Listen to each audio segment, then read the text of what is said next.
Hey everybody, welcome. As you may well know if you're a subscriber of this channel, I currently have a Triumph Tiger 900 GT Pro on loan from Triumph UK themselves. Basically it's a press bike and they just said, hey, do you want this over Christmas and the New Year to use? And I was like, why not? It's a great opportunity for me to test it because I've not ridden the 900 before, but I have ridden the 1200, and also with the 850 coming out next year, I wanted to be able to get some time on the 900 to make a good comparison between those two. But today we're going to do a comparison between the 900 versus the 1200. Not every single spec and difference, just the basic stuff that helped me make my decision as to which one I would go for were I to buy one. Now this is the GT Pro, so it's got a few more electronic bits and pieces on it, and the 1200 I tried was the Alpine edition, which also has extra electronics and bits and pieces on it. However, the actual differences that mean something to me are core to the 900 and the 1200, regardless of which one you get, pretty much. I'm going to get riding in a second, but one of the first things to mention is the size of the two bikes. They're very similar. The 900 has a slightly wider seat and a slightly lower seat, whereas in the 1200 is slightly higher and narrower. They narrow them so it's easy to get your legs close to the bike and be able to get them down to the ground. I'm 6'4", so that's not really a problem for me. It's actually slightly longer. It's got a slightly more raked out front end, only by a degree or so. The weight, that's a big one. The 900 is 40 kilos lighter, and that makes a big difference. The handlebars on the 900 are also slightly narrower. Both the 12 and the 900 use the same size wheels, apart from the fact that on the 900s you're dealing with a 100 and a 150, and I think it's on the 1200 it's like a 120 and a 160, 170, 180, something like that. But otherwise, very much the same. Now I'm going to get my heated seat and my heated grips on because it is chilly today. I've got the traction control just going overtime here. It's very impressive though. Anyway, in the past I've done a comparison between the V-Strom 650 and the V-Strom 1000 from Suzuki. Now these are, you know, they're compared because they are the same name and same sort of design, but they're two very different bikes. As I say, in looks and design, and sort of size and that sort of thing, the 900 and the 1200 are very, very comparable.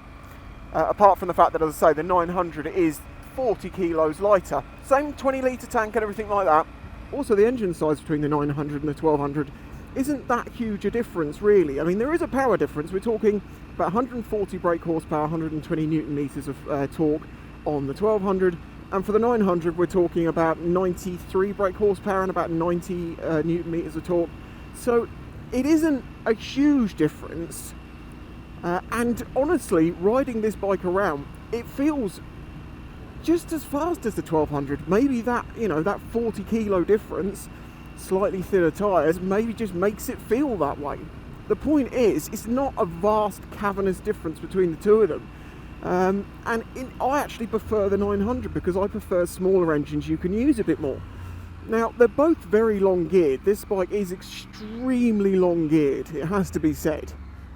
You know, you barely get out a second around, you know, under 40, 50 mile an hour. You just don't need the gears above it. So they're around the same size, but the 900 is a lot lighter.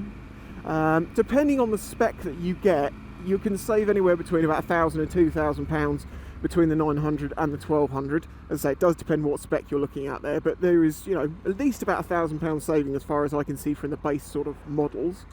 And of course, if you go for the 900 over the 12, you could get one of the models that's spec'd out a little bit more, like this one that, you know, has got like quick shifter and heated seats and heated grips and a few things like that.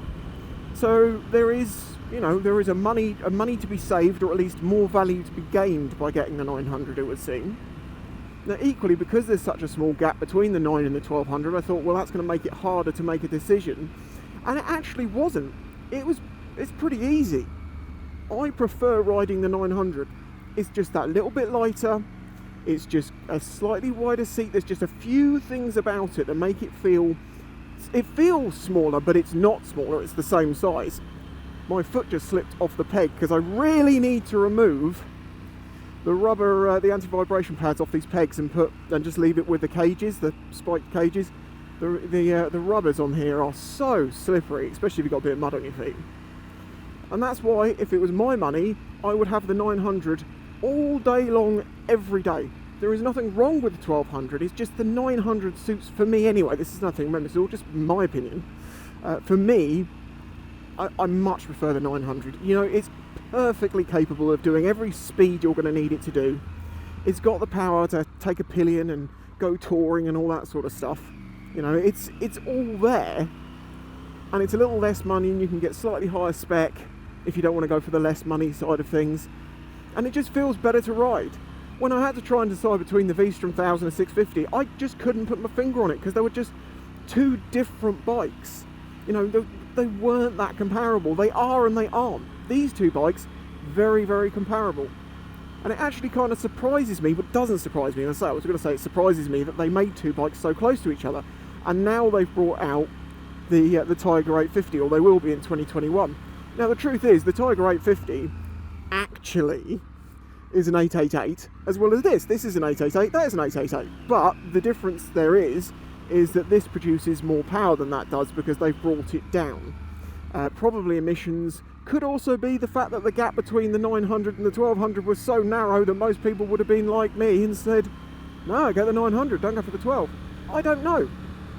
But it just goes to show why it's so important to actually get decent time on these bikes. If I'd ridden this bike for a few hours and done a review, I probably wouldn't have been able to pick between the two. Now, because I've had this for about 2 weeks at this point, I'm going to do a full review of this bike when I've had it, you know, for the full time. I've got it till January, basically. But this is just the question between the two. It's a no-brainer. It just really is a no-brainer to me. Equally, if you said, nah, I want the 1200, I totally get it. You know, I totally would. So both of the bikes are absolutely fantastic riding machines that have been engineered to do their job fantastically.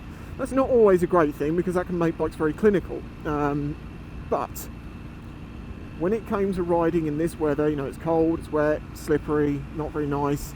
Having this GT Pro with its extra features such as heated seat, heated grips, the traction control system, which you get on some of the other models as well, but you know, traction control, all of these things makes this an absolutely outstanding winter machine.